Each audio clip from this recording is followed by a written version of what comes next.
Hello, my student. We'll meet again in the chapter 2. We're talking about national difference in the political economy.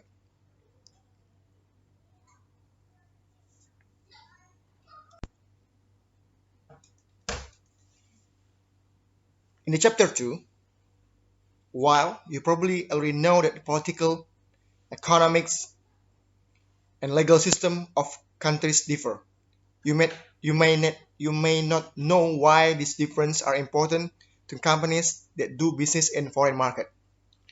In this chapter, we're going to explore the system known collectively is the political economy of a country and what they mean for multinational enterprise.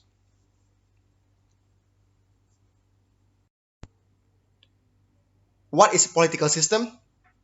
A country's political system is system of government. You can think of political system as having two dimensions. First, the degree to which they emphasize collectivism as opposed to individualism. And second, the degree to which they are democratic or totalitarians. Keep in mind that while we are talking about the system individually, they are actually interrelated. Collectivistic systems tend to be more totalitarian and individualistic systems tend to be more democratic.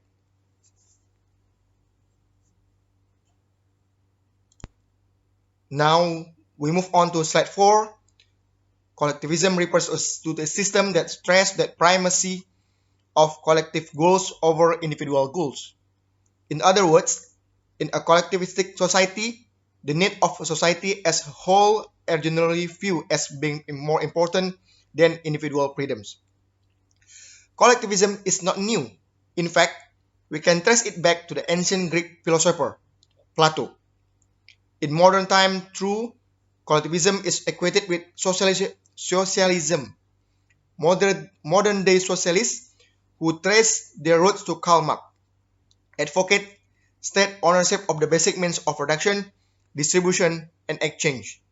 In other words, state-owned enterprise can be managed to benefit society as a whole rather than benefiting individual capitalists. You can learn more about the rationale behind state-owned enterprise in the country focus, such as Venezuela, in your textbook. In the early 20th century, the socialist ideology split into two camps. One group, the communists, believed that collectivism could only be achieved through violent repression and totalitarian dictatorship, while other group, the social democrats, believed the same goals could be achieved using democratic means. During the late 1970s, communism was the dominant force in the world.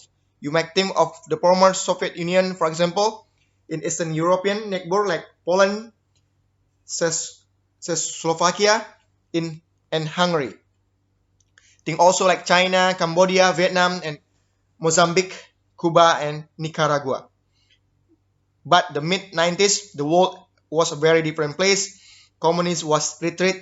The Soviet Union, for example, had been replaced by the 15 republics that were structured as democracies. China, through its still limited political freedom, was moving away from its strict communist ideology. Today, only a few fringe states like Cuba and North Korea still practice true communism. Today, social democracy is also retreating. Countries like Great Britain, France, and Germany that had been greatly influenced by the principle of social democracy have realized that state ownership of the means production doesn't always benefit the public. New parties have been voted into power with the goal of selling state enterprise to private investors who will run them more efficiently. This process is known as privatization. In this slide is a slide 6. You will study about individualism. So I think you can read what is individualism. And then the next slide is about what is democracy. It's a second dimension of political system.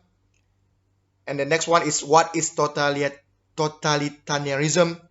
So is about a person or political party exercise absolute control over or spirit of life, and opposing political parties are forbidden.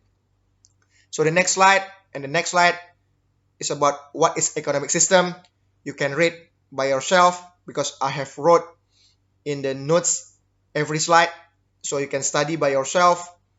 So and in the last slide, I also provide you about quiz or review question that you can learn and study by yourself.